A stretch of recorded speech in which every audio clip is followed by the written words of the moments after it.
자, 그러니까 러시아과 우크라이나가 저런 관계니까 저희 폴란드가 우크라 볼 때 어떻게 보겠어요.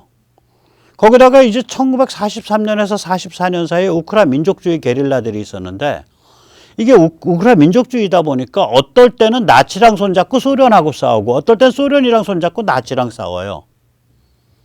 근데 민족주의 게릴라들이 활동을 하면서 동부 갈리시아, 그러니까 갈리시아가 지금 우크라이나의 그러니까 가끔 그러니까 리비프라고 그 공항 두들겨 맞았다고 처음에 나온 거 그게 이제 그 우크라와 그 폴란드 폴란드 쪽으로 우크라 국경에 있는 도시거든요. 굉장히 큰 도시죠. 우크라에서는 그러니까 거기가 이제 그 폴란드 쪽으로부터 물자가 온다든지 사람이 온다든지 할 때에 그 말하자면 그 교통 요지가 되는 거죠. 그래서 그 러시아가 공격을 했던 거죠. 거기 리비프가 그게 이제 동부 갈리시아고요. 거기서부터 폴란드 쪽 넘어가면 서부 갈리시아인데 저 갈리시아가 유대인의 집단 거주지입니다. 저게 어느 정도 저기 그 나치 때 몇 명 죽였냐면 갈리시아에서 갈리시아 지방에서 나치 때 60만 명 죽였어요. 그러니까 전체 유대인 죽인 거의 10분의 1을 저 지역에서 죽인 거예요. 나치가. 그 갈리시아랑 우리랑은 인연이 깊어요. 그 나치가 그렇게 죽일 것 같으니까 저길 그 20살 정도 청년이 튀어서 도망 나와요. 먹고 살 게 없으니까 그때 국제도시인 샹하이에서 금융불혹화해. 그러니까 우리로 치면 명동에 사채놀이 하는데 앞전이라 그러죠. 그 돈 빌려줄 거 찾아다니면서 소개하고 구전 먹고. 그래가지고 뼈가 굵었어요. 그러다가 이제 중국이 적화되니까 일본 여자 하나 만나가지고 동경으로 와서 또 거기서 금융불혹화를 해요. 유대인이야. 갈리시아 출신. 그 사람이 아이젠버그죠. 우리나라의 이승만 대통령 때 돈너 여사의 소개로 들어와서 인사드렸고 그때는 우리나라에 차관을 안 들어왔고 그게 인연이 돼서 박정희 대통령 때 누구도 상업차관 안 준다 그럴 때 상업차관을 어레인지해서 줬기 때문에 지금 대기업들 중에 60년대 초에 아이젠버그 차관을 안 쓴 대기업은 없습니다. 아이젠버그 차관을 쓴 기업 중에 망한 기업은 많아도 아이젠버그 차관을 안 쓴 대기업은 없어요. 삼성이고 현대고 뭐고 없어요. 다 썼어요. 그렇게 보시면 되고요. 아이젠버그 상사가 아마 지금도 소공동 어디에 운영되고 있을지도 몰라요. 아마 돌아가신 걸로 알아요. 저기 갔다가 돌아가셨지. 중국인가 어디 갔다가. 예. 아무튼 대단한 건데, 저는 갈리시아가 아이젠버그의 고향이고, 우리한테 상업차관을 어려울 때 제공한 그 국제금융인의 고향이다. 그런데 왜 그 양반을 돈너 여사가 소개했을까? 돈너 여사. 그러니까 우리 첫 번째 영부인. 그분이 이제 오스트리아 인저스버그에 사는 유대인 출신인데, 제가 생각하기에는 아마도 돈너 여사의 가문이 갈리시아 지방에서 왔을 거다. 그러면 이제 그 설명이 되는 거예요. 유대인들이 대가족 연결이 막 끈끈해가지고 그러면 그럴 거예요. 아마 저한테 돈이 있으면 시간이 있으면 한번 가서 조사를 해보고 싶은데 또 누가 그 지역에 이제 전쟁 끝나고 한번 폴란드랑 우크라이나 갈리시아 쪽 다니면서 또 인저스버그 쪽 다니면서 한번 돈너 여사의 가게를 그 서양은 그 가게가 돈너 여사는 개종을 했기 때문에 그 가게부가 캐톨릭으로 개종했거든요. 그 집안이 가게부가 오스트리아 인저스버그 그게 이제 오스트리아 비엔나 부근에 있는 이제 위성 도시예요. 인저스버그 성당에 아마 있을지 몰라요. 자, 그래서 이 우크라이나 민족주의 게릴라들이 폴란드인을 그 당시에 7만에서 10만 명을 학살했습니다. 폴란드는 화가 나서 거기에 대해서 2만 명의 우크라이나를 학살했고요. 그러니까 서로 매친 게 많은 거죠. 거기다가 우크라이나가 이들 민족주의 게릴라들 중 일부를 국가 영웅으로 이제 추서를 했거든요. 그러니까 폴란드가 열을 받아가지고 말하자면 우리로 치자면은 민비라는 여성을 죽인 저는 명성황후 구역질 나서 명성황후라고 안 불러요. 그 나라 다 망해먹은 것들인데 아무튼 민비라 부르는 여성을 그렇게 무참하게 살해한 자를 만약에 일본 정부가 국가 영웅으로 추서했다 그러면 우리 열받잖아요. 그 폴란드가 열을 받아가지고 2018년에 우크라 민족주의 게릴라들이 폴란드인에게 저지른 범죄를 부정하는 것은 폴란드 법으로 범죄로 정한다라고 법을 만들었어요. 그 정도로 양국 관계가 나빠. 자, 이 상태에서 이 법 만든 지 1년도 안 지나갖고 젤렌스키가 딱 당선됐는데 야, 쟤는 반러할 것 같아. 폴란드가 정말 형으로서의 도량이 있는 거야. 우리가 그런 도량을 좀 배워야 돼요. 이 폴란드가 그렇게 형으로서의 도량을 가질 수밖에 없는 게 아니 세상에 나라가 옮긴 나라가 거의 유일해요. 폴란드가 나라가 옮겨졌다니까. 타이에 의해서. 저게 1939년 이전에 1939년 2차 세계대전 발발할 때거든요. 그 이전에 폴란드는 저렇게 뻘건 라인이었어요. 그러니까 지금 벨라루스 쪽으로 많이 먹고 들어갔던 거예요. 그러다가 스탈린이 보니까 거기 우리 러시아 땅 해야 되겠거든. 야, 너 저쪽으로 가. 아, 독일한테 땅 뺏어서 너 죽게 임마. 그래가지고 우리 폴란드는 사실 좋아졌지. 저 바다 쪽을 면하는 데가 많아졌잖아요. 저 바다를 면하는 데가 많아졌죠, 폴란드가. 그리고 칼리닝그라드 거예요. 칼리닝그라드는 또 러시아가 가져가고. 예. 그래서 저 퍼렇게 된 거예요, 저게. 그러니까 우리를 치자면 뭐라 그럴까?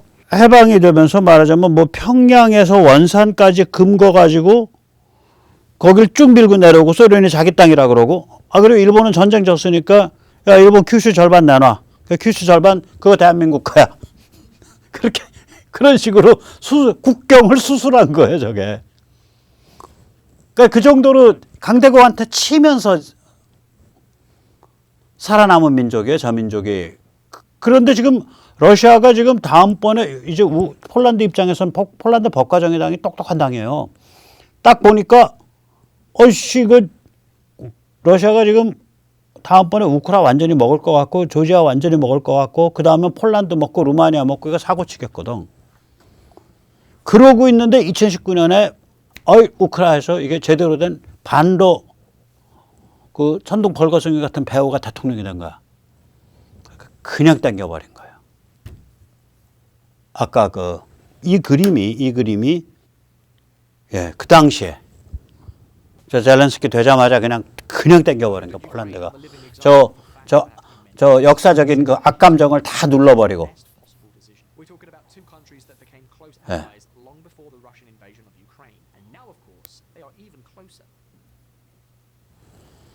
젤렌스키 많이 늙었다 전쟁하면서. 아유.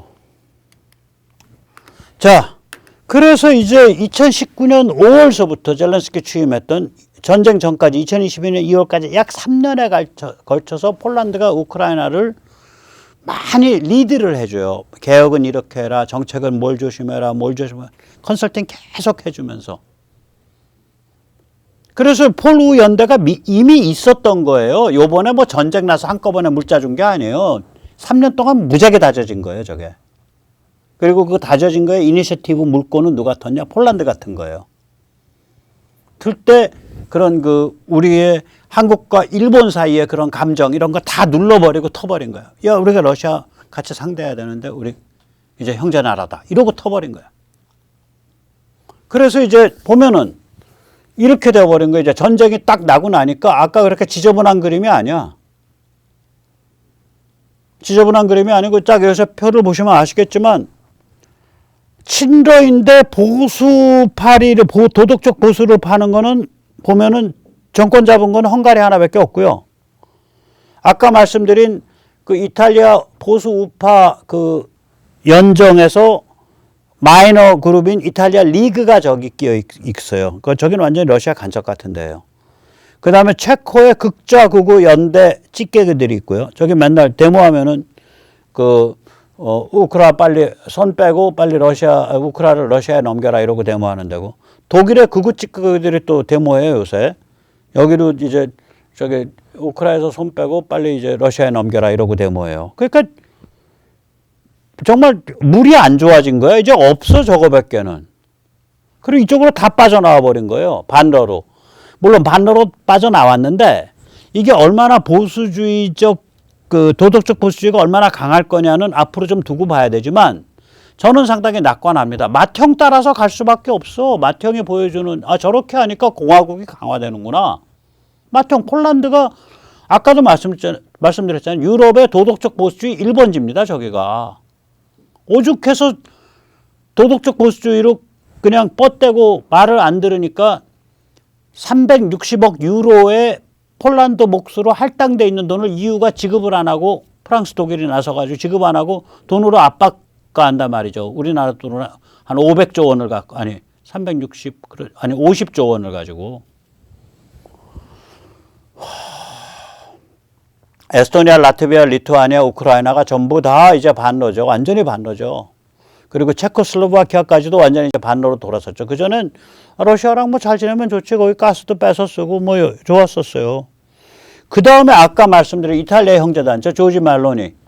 저 완전히 요새 반로로 돌았어요. 완전히 돌았어요, 지금.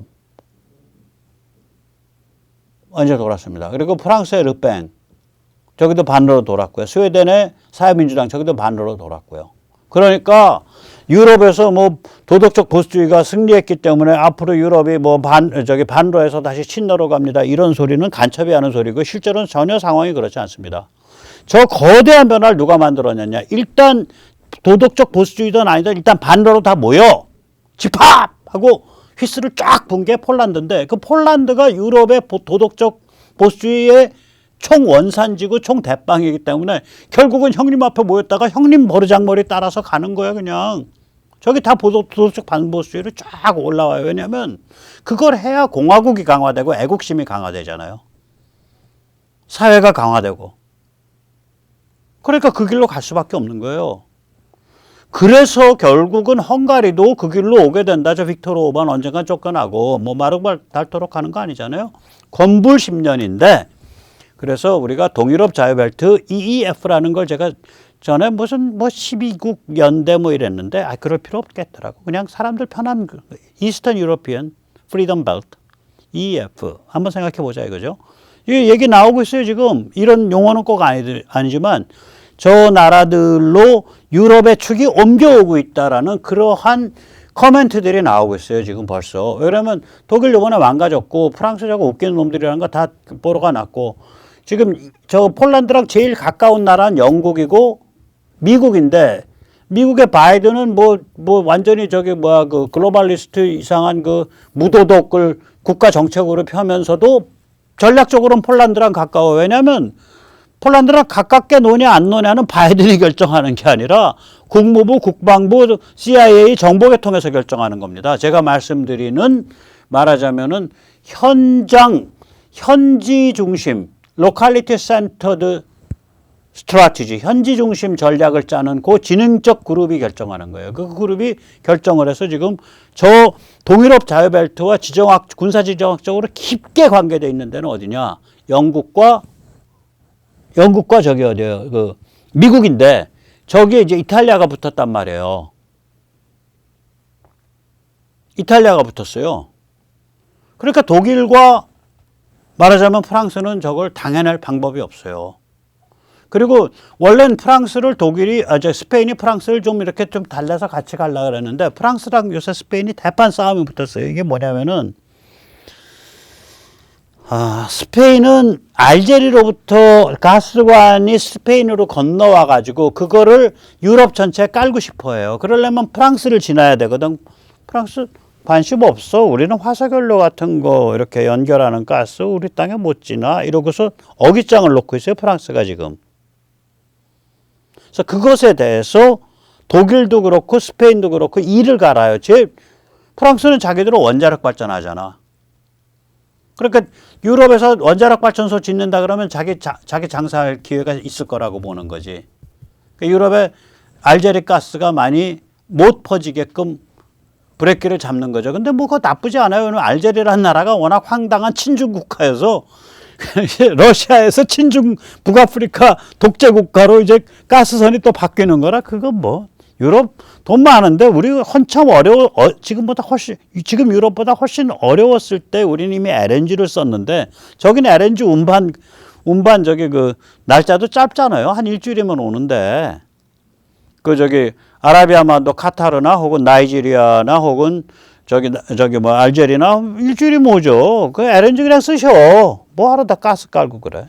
LNG 쓰면은 목도 안 매달고 좋지.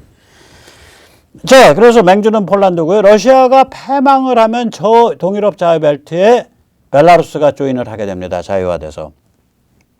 그러면 한국은 폴란드와 동유럽 자유벨트하고 당연히 경제협력 더 강화되겠죠. 지금도 엄청 강하죠.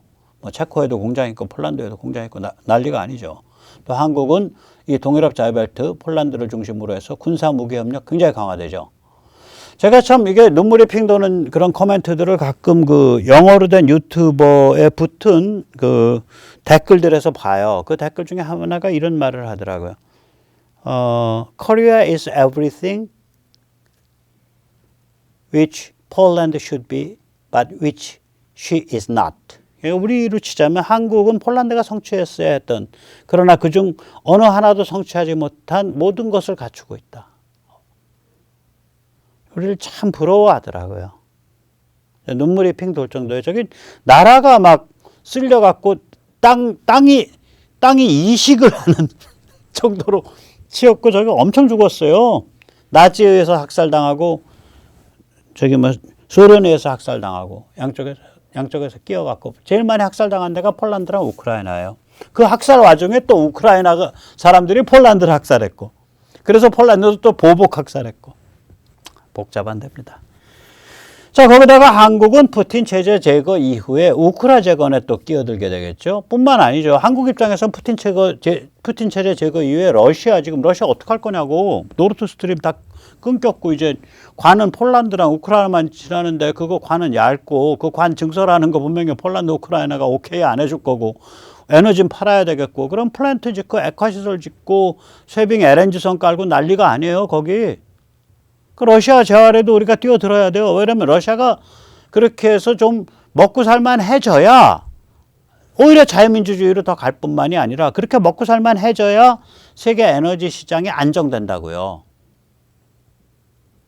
그럼 우리는 저 동유럽 자유벨트랑 직접 관계된 게 경제협력, 군사협력, 우크라 재건이고 저기랑 직접 관계된 것보다 더 중요한 간접적으로 관계된 게 우리가 러시아를 다시 기운 차리게 해주는 것, 그 플레이어라고요. 그래서 이 한국과 폴란드 그리고 저 동유럽 자유벨트와 한국 저기가 앞으로 굉장히 깊게 관계를 맺고 전략적인 어떤 그런 그 논의가 가능한 수준이 돼야 되는데 과연 우리의 브레인들이 혹은 우리의 지식인들이 혹은 우리의 조중동을 포함한 담론 수준 혹은 유튜버들의 담론 수준이 그 정도까지 식견이 올라갈 수 있을지 제가 그게 걱정이 됩니다. 자, 마지막으로 저는 우크라 사람들 엄청나게 지지하죠. 우크라 사람들 요번에 83개의 미사일을 민간 지역에 떨어진 그 전쟁 범죄입니다. 민간 지역에 떨어진 83개의 미사일을 피해서 키이우 사람들이 지하철 그 아래 모였을 때 그래서 위에서 미사일 빵빵 터지고 있는데 모인 사람 중에 노래를 시작을 하니까 같이 노래를 부르는 그런 감동적인 짤이 있습니다.